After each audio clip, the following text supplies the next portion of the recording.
Ils ne nous touchaient pas immédiatement. Ça aurait été trop simple, trop brutal, trop ordinaire. Ce qu'ils ont fait était bien pire. Ils nous ont transformés en marchandises de luxe. Je m'appelle Eliane Vautriel. J'ai 79 ans et j'ai passé plus de 6 décennies à porter un secret que peu ont osé raconter, que l'histoire officielle a préféré enterrer, que la France libérée a choisi d'oublier, parce que c'était trop gênant pour faire partie des célébrations de la victoire. Aujourd'hui, assise dans cette vieille maison à Caen, loin de Troyes, loin de la petite commune où je suis née et où mon enfance s'est terminée un matin gris de septembre 1943, j'ai décidé que le silence avait assez duré. Je ne suis pas ici pour demander pardon, ni compassion, ni justice tardive. Je suis ici parce que des documents secrets ont commencé à surgir ces dernières années. Parce que des archives militaires allemandes, capturées par les Alliés et gardées sous clé pendant des décennies, ont finalement été ouvertes.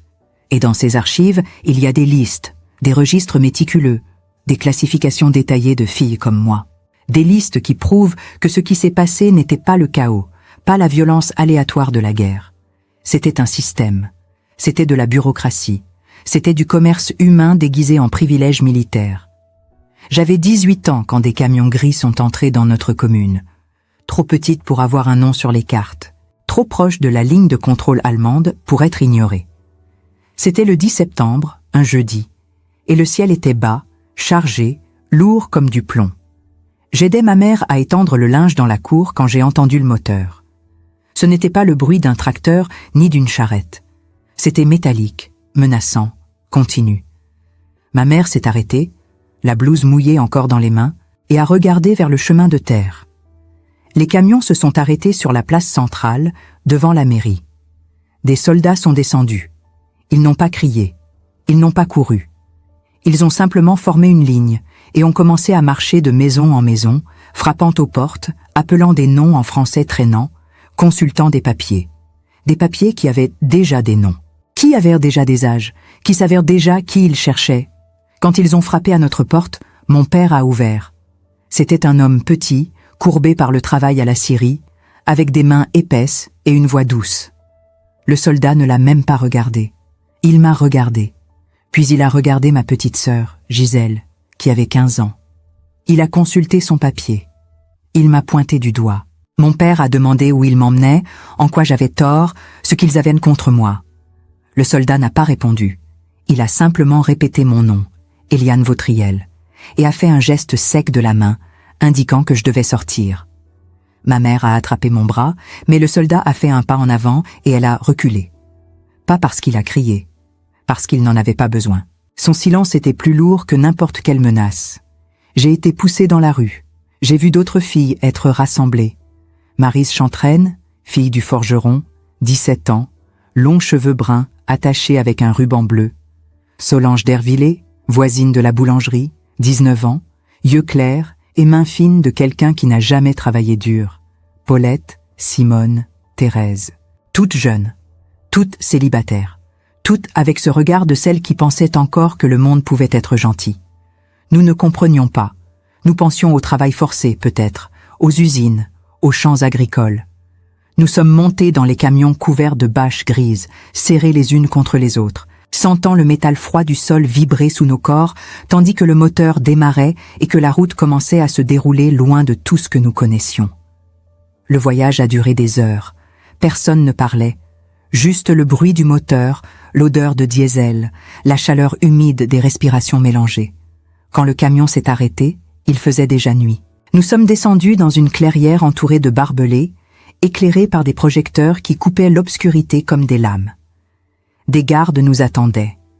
Un officier en uniforme impeccable, bottes cirées, planchette à la main, nous a regardés une par une, lentement, comme quelqu'un qui évalue du bétail. Il n'a pas souri, il n'a pas menacé, il a simplement noté. Puis il a fait un geste et nous avons été conduites à l'intérieur d'un long baraquement, divisé en sections par des rideaux de tissu épais. Il y avait des lits étroits, des draps gris, une odeur de désinfectant mélangée à de la moisissure.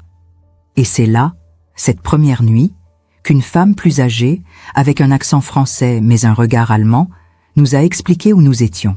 Elle a dit que c'était un camp d'allocation. Pas de travail, pas d'extermination, d'allocation. Elle a dit que nous serions examinés par des médecins militaires, classifiés selon des critères spécifiques, puis assignés à des fonctions appropriées. Nous ne comprenions pas. Des fonctions? Quelles fonctions?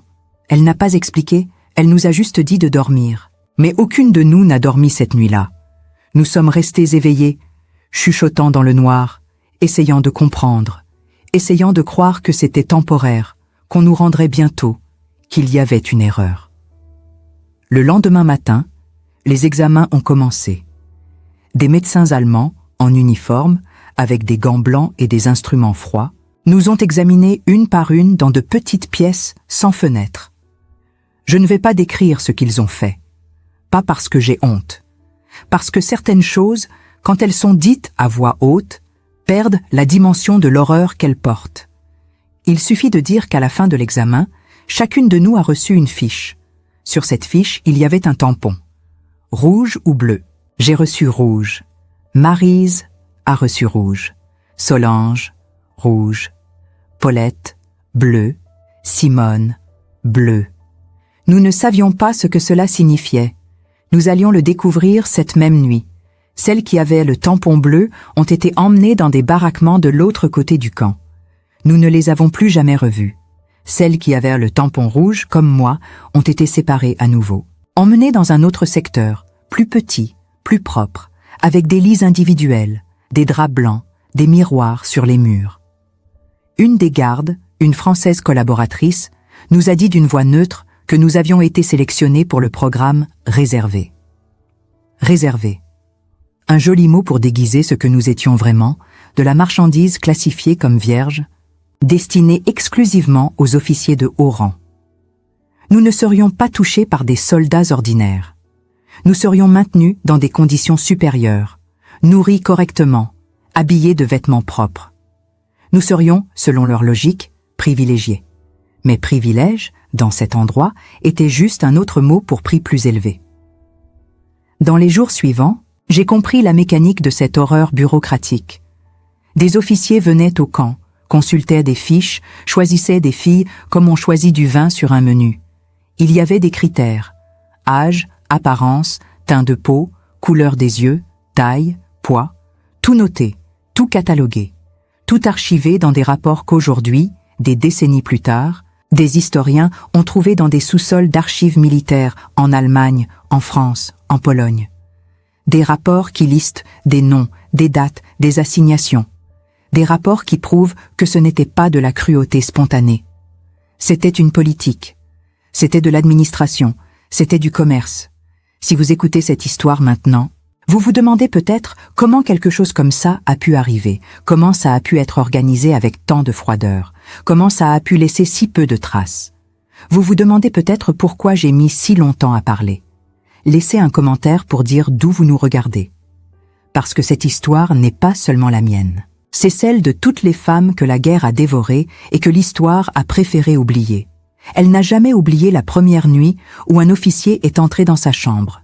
Il était grand, les cheveux blonds coupés courts, l'uniforme impeccable, les bottes cirées qui reflétaient la lumière faible de l'ampoule suspendue au plafond. Il n'a pas parlé immédiatement. Il a fermé la porte derrière lui, lentement, avec un calme délibéré qui était plus terrifiant que n'importe quel cri. Eliane était assise sur le bord du lit étroit, les mains jointes sur les genoux, le corps raidi par une peur qu'elle n'arrivait pas à nommer.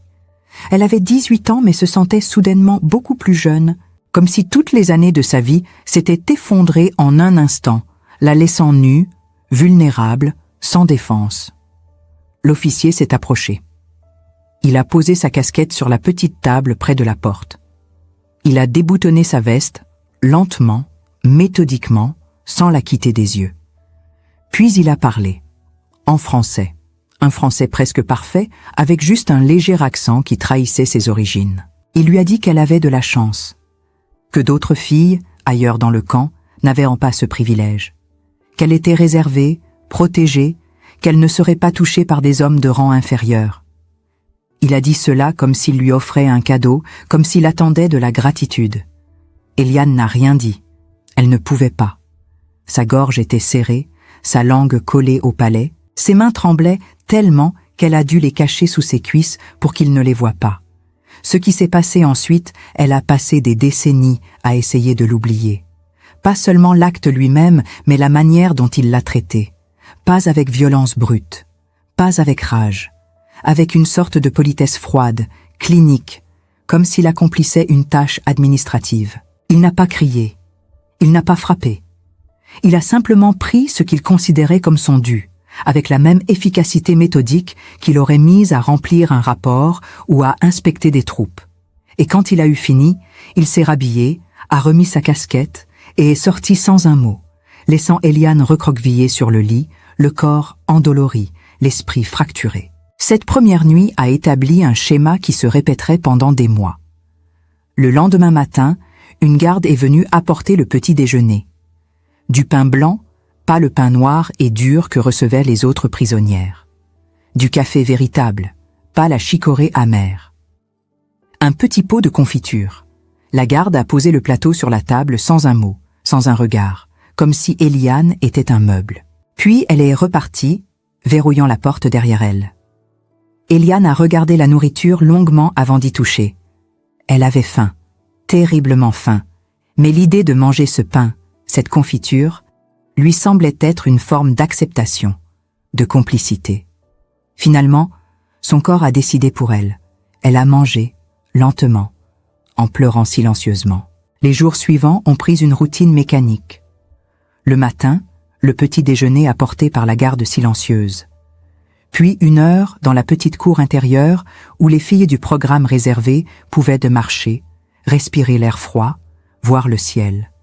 Elles étaient une quinzaine, toutes jeunes, toutes avec ce même regard vide, comme si quelque chose d'essentiel avait été arraché de l'intérieur. Elles ne parlaient pas beaucoup. Que pouvaient-elles dire? Elles partageaient la même humiliation, le même désespoir, mais les mots pour le nommer n'existaient pas encore. Maryse marchait toujours seule, le long de la clôture, les yeux fixés sur l'horizon.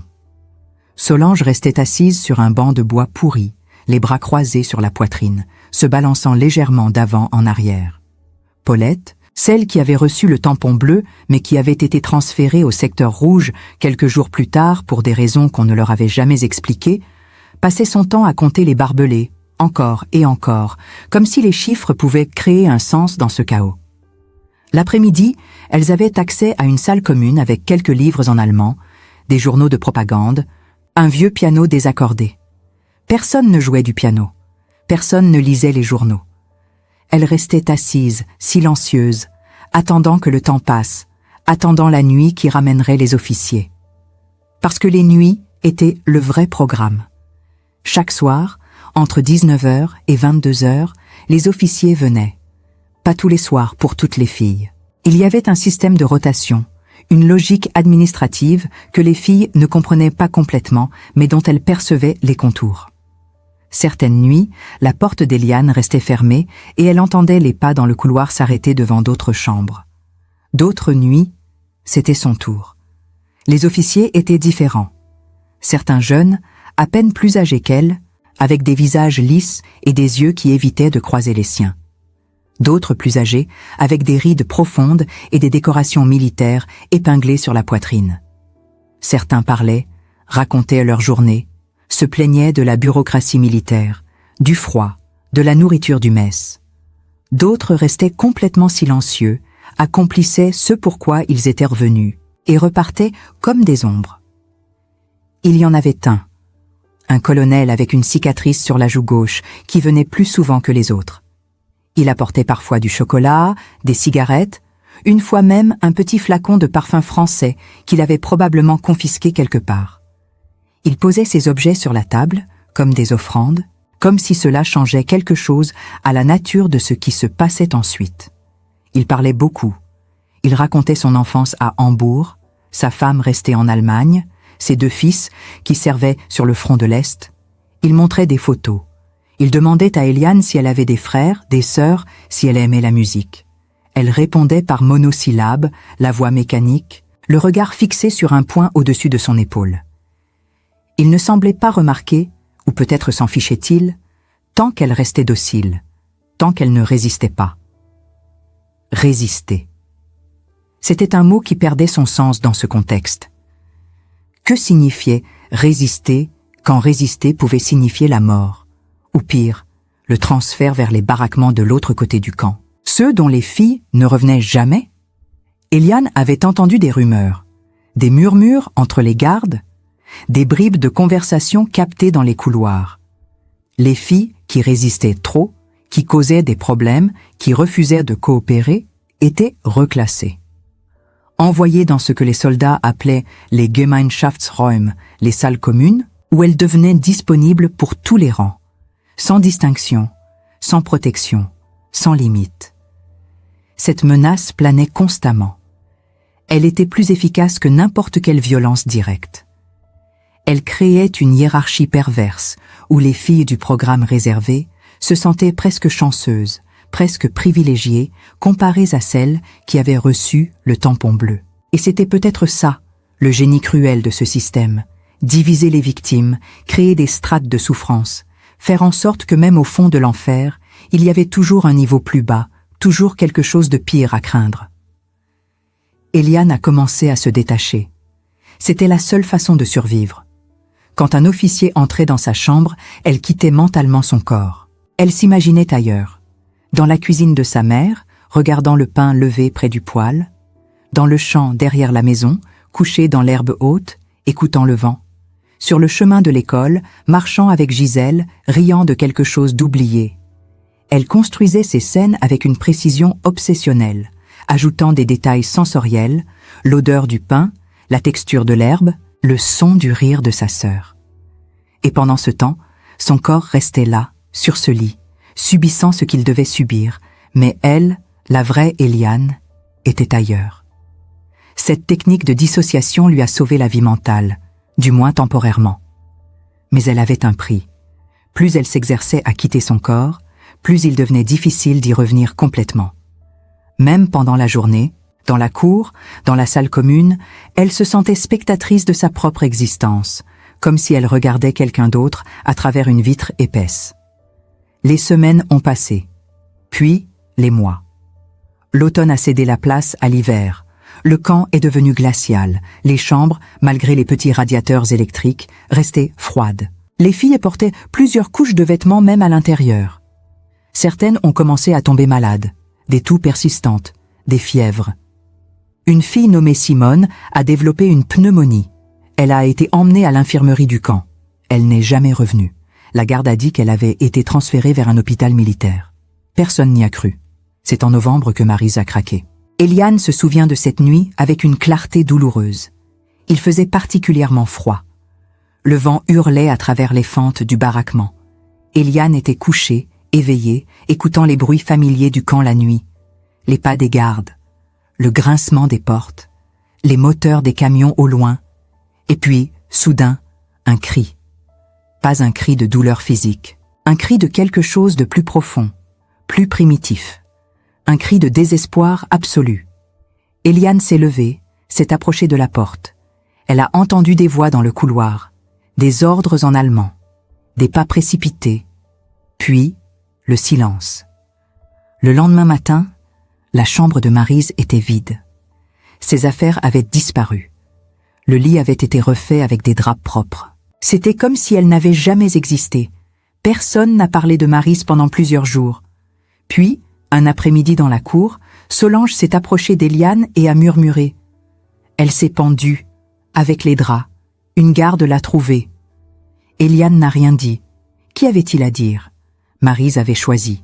Elle avait trouvé une sortie. Eliane ne la jugeait pas. Elle la comprenait. Elle l'enviait presque. Mais la mort de Maryse a changé quelque chose dans le camp. Une tension nouvelle. Les gardes étaient plus nerveuses. Les inspections plus fréquentes.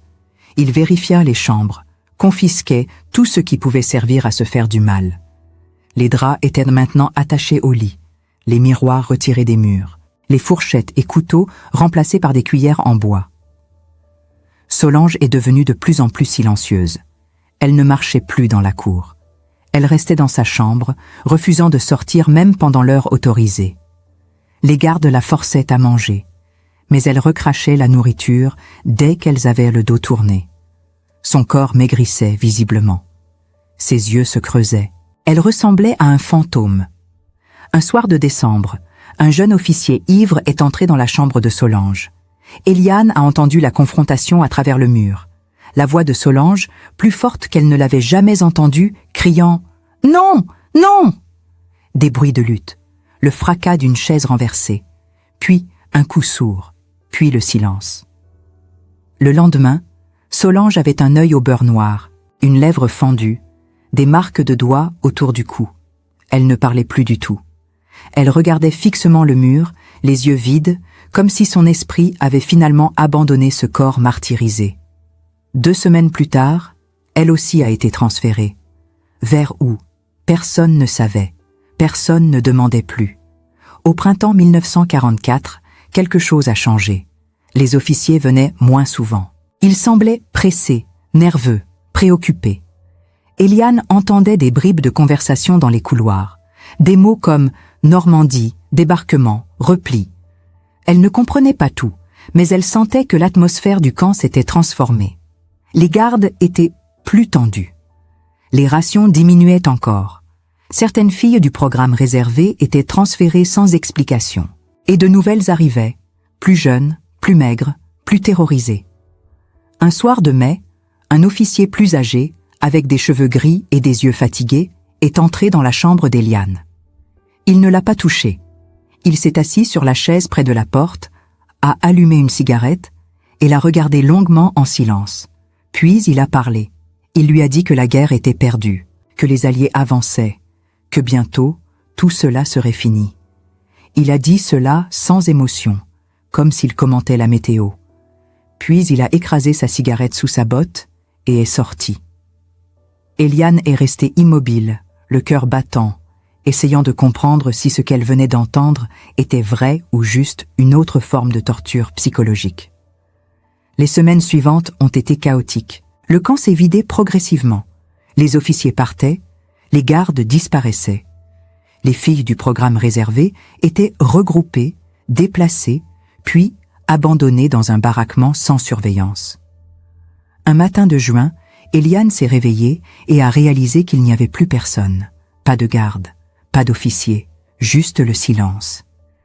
Elle est sortie avec les autres filles, prudemment, s'attendant à tout moment à entendre des coups de feu. Mais rien. Le camp était vide. Les portes étaient ouvertes. Elles ont marché vers la route, hagardes, affamées, à moitié mortes de froid et de peur. Elles ont été trouvées 2 jours plus tard par des soldats américains qui avançaient vers l'est. Les soldats les ont enveloppées dans des couvertures, leur ont donné du chocolat et des rations militaires, leur ont posé des questions. Eliane ne se souvient pas de ce qu'elle a répondu.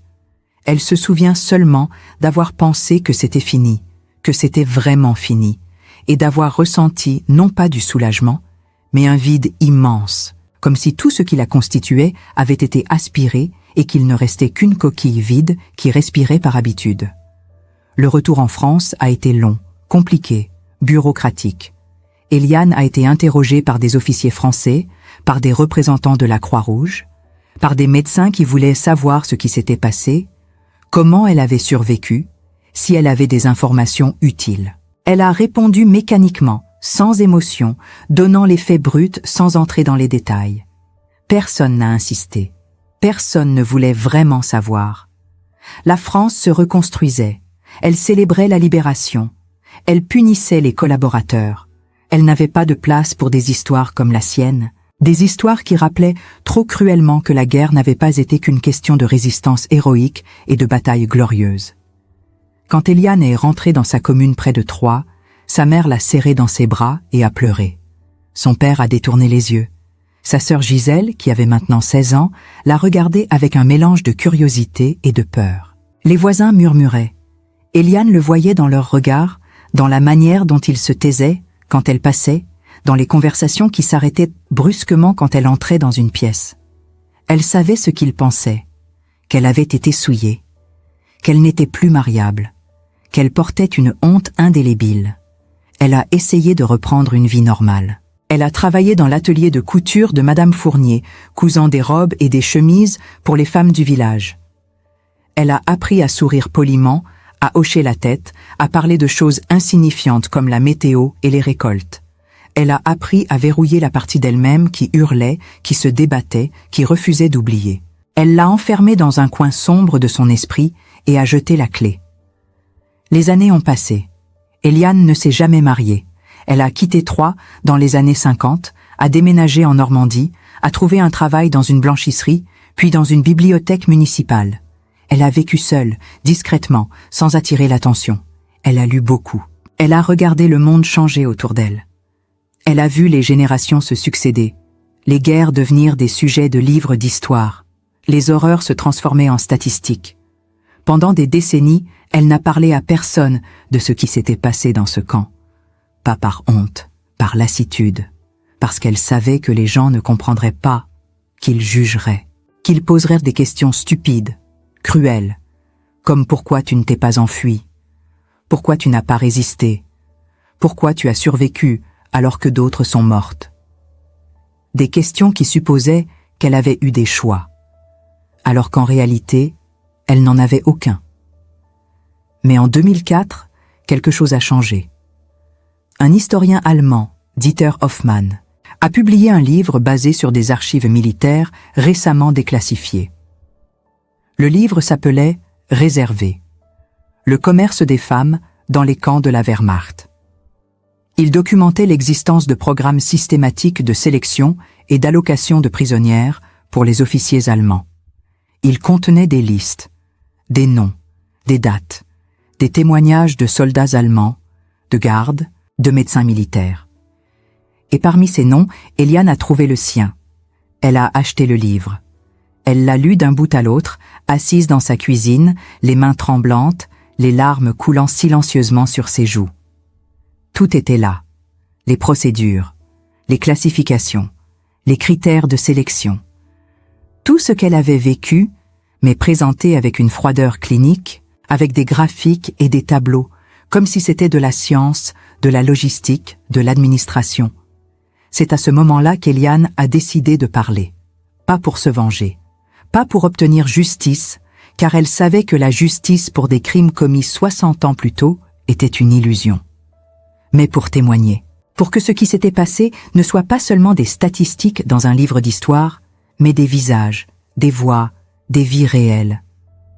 Elle n'a jamais oublié la première fois qu'elle a compris que quelque chose avait changé dans la guerre. C'était un matin de mai 1944, et l'atmosphère du camp était différente. Les gardes marchaient plus vite, parlaient à voix basse, consultaient constamment leurs montres. Les officiers qui venaient habituellement le soir ne venaient plus ou arrivaient à des heures étranges, pressés, distraits, l'esprit manifestement ailleurs. Eliane sentait dans l'air une nervosité qu'elle n'avait jamais perçue auparavant, une tension électrique qui faisait vibrer chaque conversation, chaque regard, chaque geste. Un soir, l'officier avec la cicatrice sur la joue, celui qui venait régulièrement avec ses cadeaux pathétiques et ses histoires sur Hambourg, est entré dans sa chambre. Mais cette fois, il n'a pas enlevé sa veste. Il n'a pas posé sa casquette. Il s'est simplement assis sur la chaise près de la porte, a allumé une cigarette et l'a regardé longuement en silence. Ses yeux étaient différents, fatigués, peut-être même effrayés. Il a fumé lentement, le regard perdu dans le vide, comme s'il avait oublié où il était. Puis, sans la regarder directement, il a dit d'une voix basse, presque un murmure, « C'est fini, tout ça, bientôt. » Il n'a pas expliqué. Il a écrasé sa cigarette sous sa botte, s'est levé et est sorti sans un mot de plus, laissant derrière lui une odeur de tabac et une phrase qui résonnait dans la tête d'Eliane comme une énigme impossible à résoudre. Les jours suivants ont confirmé que quelque chose de majeur était en train de se produire. Les rations ont diminué brutalement. Le pain blanc a disparu, remplacé par un pain noir, dur, presque immangeable. Le café véritable a été remplacé par de la chicorée. La confiture n'est plus venue. Les filles du programme réservé, qui avaient été maintenues dans des conditions relativement privilégiées, se retrouvaient maintenant avec à peine plus que les prisonnières ordinaires. Certaines gardes ont disparu du jour au lendemain, remplacées par des soldats plus jeunes, plus nerveux, qui ne connaissaient pas les routines, qui répondaient sèchement aux questions, qui semblaient constamment sur le qui-vive. Des camions arrivaient et repartaient à toute heure, chargés de caisses, de documents, d'équipements militaires. Eliane observait depuis la fenêtre de sa chambre, essayant de comprendre ce qui se passait. Elle voyait des officiers monter dans des voitures, partir en hâte, certains avec des valises, comme s'ils fuyaient. Elle entendait des explosions lointaines, sourdes, qui faisaient trembler légèrement les murs du baraquement. Au début, elle pensait que c'étaient des exercices militaires, mais les explosions devenaient plus fréquentes, plus proches, et l'expression sur les visages des gardes lui disait que ce n'était pas planifié, que quelque chose échappait au contrôle. Une nuit de début juin, les sirènes ont retenti. Eliane s'est réveillée en sursaut, le cœur battant. Elle a entendu des cris dehors, des ordres hurlés en allemand, le bruit de bottes qui couraient dans tous les sens. Elle s'est levée, s'est approchée de la porte, a essayé de voir par la petite fente, mais il faisait trop sombre. Puis elle a entendu les avions. Un grondement sourd, lointain d'abord, puis de plus en plus proche, de plus en plus fort, jusqu'à ce que tout le baraquement vibre. Des explosions ont éclaté quelque part au-delà du camp, illuminant brièvement le ciel nocturne d'une lueur orange. Eliane s'est recroquevillée contre le mur, les mains sur les oreilles, le corps secoué par chaque déflagration. Le bombardement a duré peut-être 20 minutes, mais cela semblait une éternité. Quand le silence est revenu, Eliane tremblait tellement qu'elle ne pouvait pas se relever. Elle est restée là, assise par terre, attendant que quelqu'un vienne, que quelque chose se passe. Mais personne n'est venu. Le camp était étrangement silencieux. Plus de cris, plus d'ordre. Juste un silence épais, inquiétant, qui pesait sur tout. Le lendemain matin, quand la garde a finalement ouvert la porte pour apporter le petit déjeuner, son visage était pâle, ses mains tremblaient légèrement. Elle a posé le plateau sans un mot et est repartie immédiatement, sans verrouiller la porte comme elle le faisait habituellement. Eliane a regardé la porte ouverte, incrédule. Elle a attendu quelques minutes, s'attendant à ce que la garde revienne, réalise son erreur. Mais personne n'est venu. Lentement, prudemment, Eliane s'est levée et s'est approchée du couloir. Il était vide. Aucune garde en vue. Elle a entendu des voix venant d'autres chambres, d'autres filles qui réalisaient la même chose. Paulette est sortie de sa chambre, les yeux écarquillés. Puis Thérèse, puis d'autres. Elles se sont regardées, hésitantes, ne sachant pas quoi faire. Sortir? Rester? Attendre des ordres? Eliane a fait quelques pas dans le couloir, le cœur battant, s'attendant à tout moment à entendre des cris, à voir des gardes surgir. Mais rien. Le baraquement semblait abandonné. Elle a continué jusqu'à la porte principale. Elle était entr'ouverte. À travers l'ouverture, elle voyait la cour, vide, les tours de guet, désertes, les projecteurs, éteints. « Ils sont partis », a murmuré Paulette derrière elle. « Ils nous ont abandonnés. » Ce n'était pas exactement vrai. Certains gardes étaient encore là, mais ils semblaient désorganisés, paniqués, plus intéressés à rassembler leurs propres affaires qu'à surveiller les prisonnières. L'autorité qui avait maintenu ce système pendant des mois s'était effondrée en une nuit. Le camp était en train de se désintégrer. Les filles du programme réservé se sont regroupées dans la salle commune, essayant de décider quoi faire. Certaines voulaient partir immédiatement, fuir avant que les gardes ne reprennent le contrôle. D'autres avaient peur de sortir, craignant que ce soit un piège, que les Allemands les attendent dehors pour les abattre. Eliane écoutait les discussions sans vraiment participer. Elle se sentait étrangement détachée, comme si tout cela arrivait à quelqu'un d'autre. Après des mois passés à attendre, à obéir, à survivre jour après jour, l'idée soudaine de liberté était presque incompréhensible. Finalement, c'est la faim qui a décidé. Il n'y avait plus de nourriture. Les cuisines du camp étaient vides. Si elle restait, elle mourrait de faim. Elle n'avait pas le choix. Elle devait partir. Elles ont rassemblé ce qu'elles pouvaient, des couvertures, quelques vêtements, et ont commencé à marcher vers les portes du camp. Personne ne les a arrêtées. Les gardes restants les ont regardées passer avec indifférence, trop occupées à leurs propres préoccupations pour s'en soucier. La route au-delà du camp était déserte. Eliane et les autres filles ont marché sans savoir où elles allaient, suivant simplement la route vers l'ouest, vers ce qu'elles espéraient être la France. Elles marchaient en silence, serrées les unes contre les autres, sursautant au moindre bruit. Le paysage était dévasté. Des cratères de bombes, des maisons éventrées, des véhicules militaires abandonnés sur le bas-côté, des corps parfois, de soldats qu'elles évitèrent de regarder. La première nuit, elles ont dormi dans une grange abandonnée, blotties ensemble pour se tenir chaud. Eliane ne pouvait pas dormir. Elle restait les yeux ouverts dans l'obscurité, écoutant les respirations des autres filles, essayant de croire que c'était réel, qu'elles étaient vraiment sorties, qu'elles n'allaient pas se réveiller demain matin dans ces chambres, avec les portes verrouillées et les officiers qui revenaient. Le deuxième jour, elles ont rencontré des réfugiés, des civils allemands qui fuyaient vers l'ouest, loin de l'avancée des Alliés. Certains les ont regardés avec hostilité, d'autres avec indifférence. Un vieil homme leur a donné un morceau de pain dur et un peu d'eau. Une femme avec 2 enfants les a mises en garde contre une route où des soldats SS étaient encore actifs. Elles ont continué, évitant les grandes routes, marchant à travers champs, se cachant quand elles entendèrent des moteurs. Le 3e jour, elles ont entendu des voix qui parlaient anglais. Eliane n'était pas sûre au début, son anglais scolaire était rudimentaire, mais le ton était différent, plus détendu, moins menaçant. Elles se sont approchées prudemment et ont vu des soldats américains installés près d'un pont détruit. Les soldats les ont vus, se sont levés, leurs armes pointées un instant, puis abaissées quand ils ont réalisé que c'était juste un groupe de jeunes femmes, émaciées, sales, terrorisées.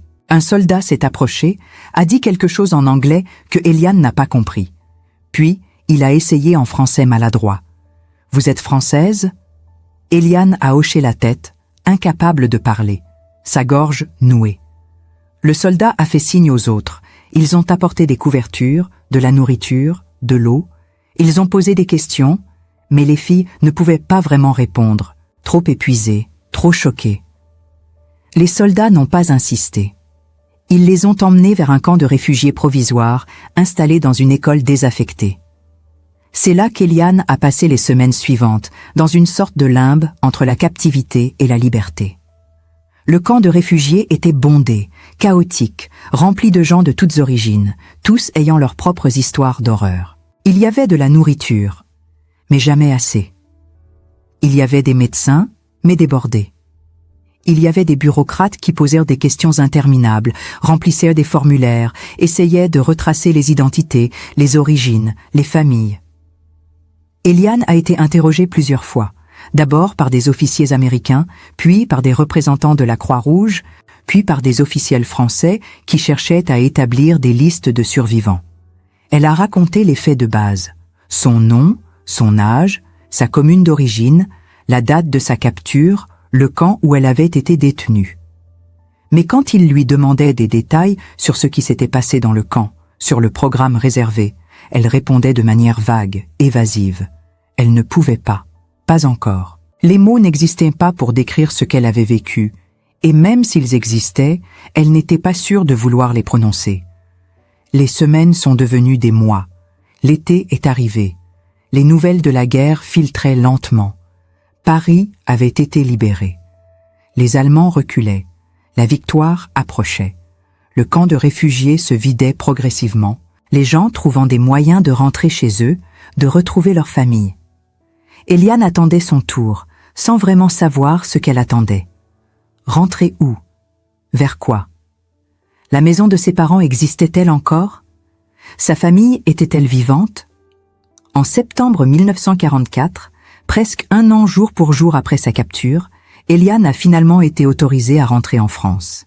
On l'a mise dans un camion avec d'autres réfugiés, et le camion a roulé pendant des heures à travers des paysages dévastés, des villes en ruines, des ponts détruits, reconstruits à la hâte. Quand ils ont traversé la frontière française, Eliane n'a rien ressenti. Pas de soulagement, pas de joie, juste un vide immense. Le camion l'a déposée à Troyes. Elle a marché les derniers kilomètres jusqu'à sa commune, portant tout ce qu'elle possédait dans un petit sac en toile. Le village était intact, miraculeusement épargné par les bombardements. Les maisons étaient toujours là, les rues familières, la place centrale avec son monument aux morts. Tout semblait exactement comme elle l'avait laissé, et c'était presque insupportable, cette normalité après tant de chaos.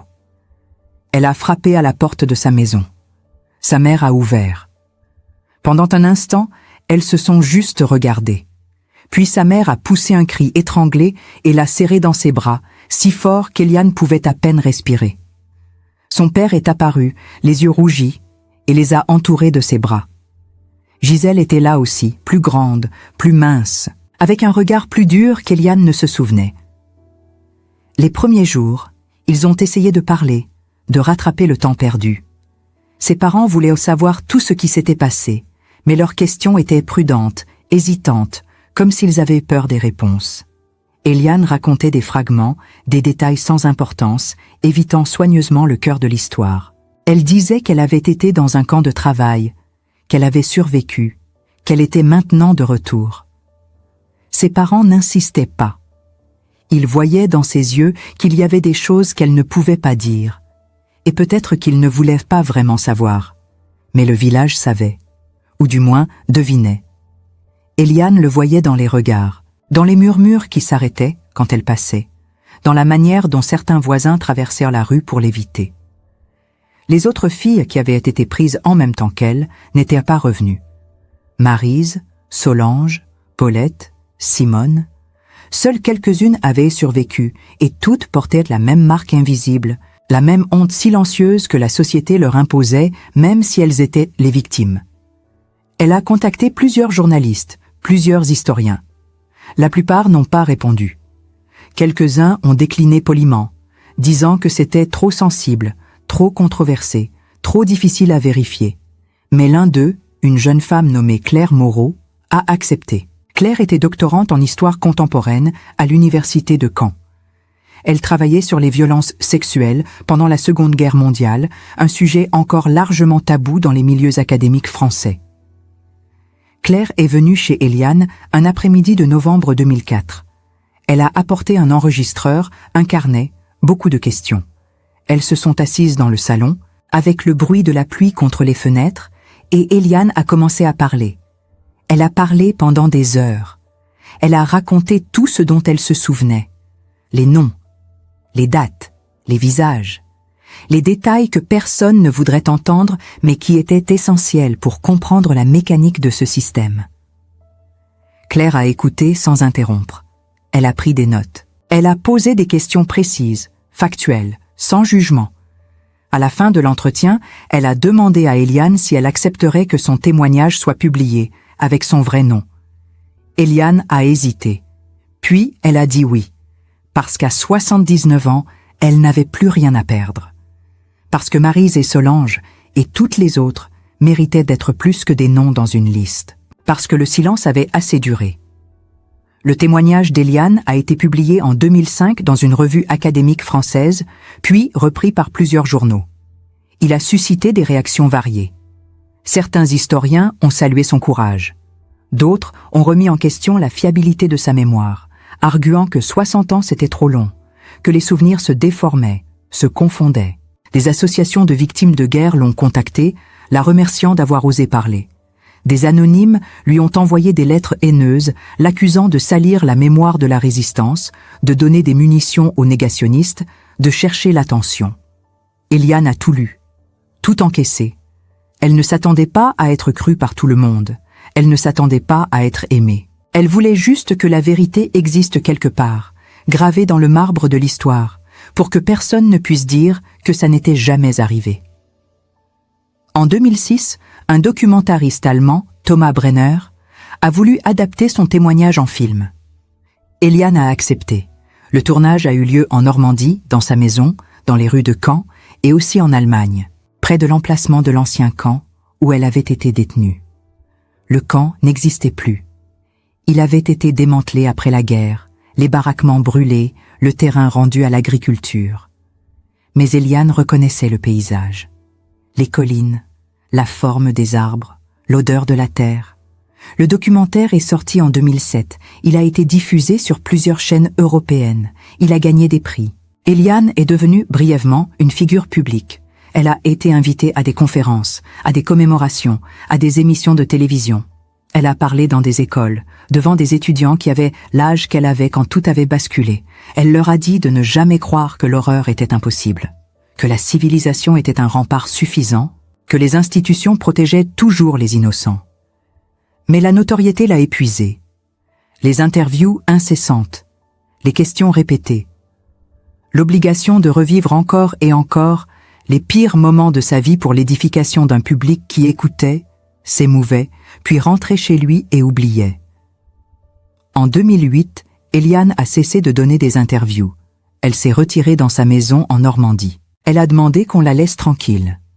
Elle est morte 6 ans plus tard, en janvier 2014, quelques mois avant de fêter ses 85 ans.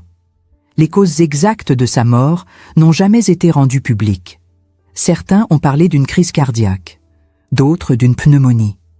Sa nièce, Gisèle, la seule famille qui lui restait, a organisé des funérailles discrètes dans un petit cimetière près de Caen. Peu de gens sont venus. Quelques anciens collègues de la bibliothèque.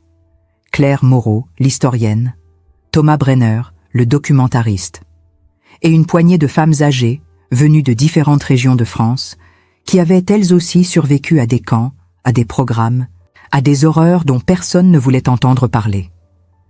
Aujourd'hui, le témoignage d'Eliane Vautriel fait partie des archives permanentes du Mémorial de Caen, un musée consacré à l'histoire de la Seconde Guerre mondiale.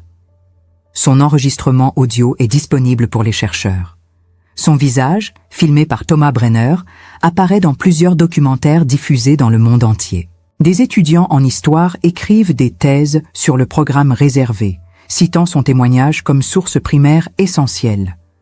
Mais au-delà des archives et des citations académiques, ce qui reste vraiment d'Eliane, c'est une voix vieille, cassée, fatiguée, mais obstinément vivante. Une voix qui dit « Cela est arrivé », pas dans un pays lointain, pas dans un temps mythologique, mais ici, en Europe, il y a moins d'un siècle, à des filles qui avaient des noms, des familles, des rêves, à des filles qui ont été réduites à des numéros, à des classifications, à des objets de luxe réservés aux hommes de pouvoir. Eliane n'a jamais prétendu que son histoire était unique.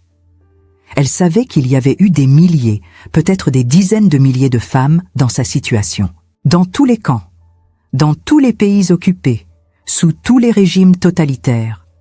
Elle savait que la violence sexuelle était une arme de guerre aussi vieille que la guerre elle-même, et que son cas n'était qu'une variation bureaucratique, allemande, méthodique, d'un schéma qui se répétait depuis que les hommes avaient inventé les armées. Mais elle a aussi insisté sur une chose. Ce n'était pas inévitable. Ce n'était pas une conséquence naturelle de la guerre. C'était un choix. Des hommes avaient choisi de créer ce système. Des médecins avaient choisi d'examiner ces filles. Des officiers avaient choisi de consulter ces listes. Des bureaucrates avaient choisi de tenir ces registres. À chaque étape, il y avait eu des décisions humaines, prises par des individus qui auraient pu dire non, qui auraient pu refuser, qui auraient pu résister. Et c'est peut-être cela, finalement, le message le plus important qu'Eliane voulait transmettre. Pas la pitié, pas l'horreur gratuite, mais la responsabilité. La conscience que l'humanité n'est jamais garantie, qu'elle doit être choisie, défendue, protégée, à chaque instant, par chaque personne, dans chaque situation. Que le silence complice est aussi une forme de participation. Que l'indifférence confortable est aussi une forme de cruauté. Dans ces dernières années, Eliane recevait parfois des lettres de jeunes femmes qui avaient vu le documentaire ou lu son témoignage. Des femmes qui avaient vécu des violences sexuelles dans des contextes différents, mais avec des échos troublants. Des femmes qui lui disaient qu'entendre son histoire leur avait donné le courage de parler, de témoigner, de refuser le silence qu'on voulait leur imposer. Eliane gardait ces lettres dans une boîte en bois sur sa table de chevet. Elle les relisait parfois, quand les nuits étaient trop longues, quand les souvenirs devenaient trop lourds. Elle ne se considérait pas comme une héroïne. Elle répétait souvent qu'elle avait simplement survécu. Pas par courage, mais par hasard, par entêtement animal, par une incapacité inexplicable à abandonner complètement.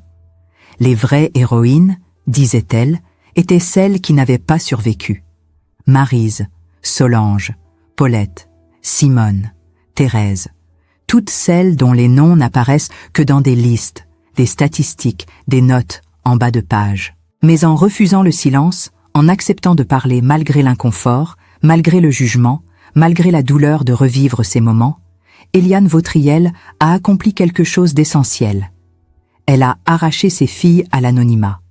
Elle a donné un visage, une voix, une réalité tangible à ce qui aurait pu rester une simple ligne dans un rapport d'archives. Elle a forcé l'histoire à regarder en face une vérité qu'elle préférait ignorer. Et c'est pour cela que son témoignage continue de résonner aujourd'hui. Non pas parce qu'il est exceptionnel, mais précisément parce qu'il ne l'est pas. Parce qu'il rappelle que derrière chaque statistique de guerre, il y a des vies réelles. Derrière chaque politique, il y a des corps. Derrière chaque système, il y a des choix humains. Eliane Vautriel avait 18 ans quand elle a appris que la virginité, pour certains hommes, n'était pas de la pureté, mais de l'inventaire. Elle en avait 79 quand elle a décidé que ce secret avait assez duré. Elle en avait 84 quand elle est morte, laissant derrière elle non pas des réponses, mais une question qui nous concerne tous. Qu'aurions-nous fait à la place de ceux qui ont choisi de regarder ailleurs? La voix d'Isolde Marivaux s'est tue en janvier 2010. Mais ces mots restent vivants. Ils résonnent en chaque personne qui ose écouter, en chaque cœur qui refuse d'oublier. Ce qu'elle a vécu n'était pas une histoire parmi des millions. C'était une vérité parmi des millions de silences. Une vérité que les registres officiels ont tenté d'effacer, que la société a tenté d'enterrer, que le temps a presque réussi à détruire. Mais Isolde a parlé. Et en parlant, elle a rendu l'humanité non seulement à elle-même, mais à toutes ces femmes dont les noms n'ont jamais été écrits, dont les voix n'ont jamais été entendues, dont les corps ont été utilisés et jetés comme s'ils n'avaient aucune importance. Aujourd'hui, son histoire existe parce qu'elle a eu le courage de briser des décennies de silence. Et maintenant, c'est à nous de décider ce que nous ferons de cette vérité. Si ce documentaire vous a touché, si les mots d'Isolde vous ont fait ressentir quelque chose de profond, si vous croyez que des histoires comme celle-ci ne peuvent pas être oubliées, alors ne laissez pas cette voix mourir ici. Laissez un commentaire ci-dessous. Dites-nous d'où vous regardez. Partagez ce que vous avez ressenti. Racontez-nous si l'histoire d'Isolde a réveillé un souvenir, une réflexion, une question que vous portez en vous. Parce que chaque commentaire, chaque mot écrit, est une façon de dire « j'ai entendu, je crois, je me soucie ». Et cela, aussi simple que cela puisse paraître, est un acte de résistance contre l'oubli. C'est une façon d'honorer non seulement Isolde, mais toutes les femmes qui n'ont jamais pu raconter leurs histoires. Abonnez-vous à cette chaîne. Non par obligation, mais par conscience. Parce qu'ici, nous ne racontons pas des histoires pour divertir. Nous racontons pour nous souvenir, pour déranger, pour vous faire réfléchir, pour garantir que des vérités comme celle-ci ne soient plus jamais enterrées. Chaque abonnement est un vote pour la mémoire. Chaque like est une façon de dire que ces vies ont compté, que ces douleurs n'ont pas été vaines, que l'histoire n'appartient pas seulement aux vainqueurs, mais aussi à ceux qui ont survécu dans l'ombre, portant des cicatrices invisibles qu'aucun monument n'a jamais honorées. Activez la cloche de notification.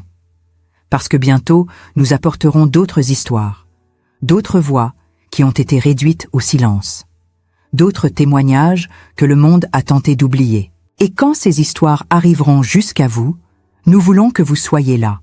Nous voulons que vous écoutiez. Nous voulons que vous réfléchissiez. Parce que l'histoire ne se répète pas par hasard. Elle se répète quand nous cessons de prêter attention. Quand nous choisissons le confort de l'ignorance plutôt que l'inconfort de la vérité.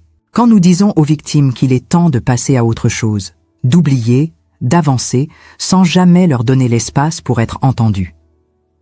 Partagez cette vidéo avec quelqu'un qui a besoin d'entendre. Peut-être est-ce une amie qui porte ses propres silences. Peut-être est-ce un membre de la famille qui n'a jamais compris le poids de certains traumatismes.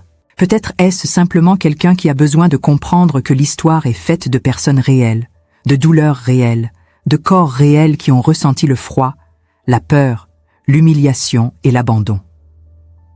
Isolde Marivaux n'était pas un numéro. Elle était une fille, une sœur, une épouse, une mère, une grand-mère, et elle méritait d'être entendue. tout comme les 45 femmes arrachées de leur maison ce matin d'avril 1944. Tout comme les milliers d'autres dont les noms ne seront jamais connus. Alors aujourd'hui, nous vous posons cette question. Allez-vous écouter? Allez-vous vous souvenir? Allez-vous porter cette vérité avec vous? Parce que c'est ainsi que nous honorons les survivantes. C'est ainsi que nous empêchons l'histoire de se répéter. C'est ainsi que nous disons à toutes les femmes qui portent des secrets trop lourds, vous n'êtes pas seules. Votre voix compte. Votre histoire mérite d'être racontée.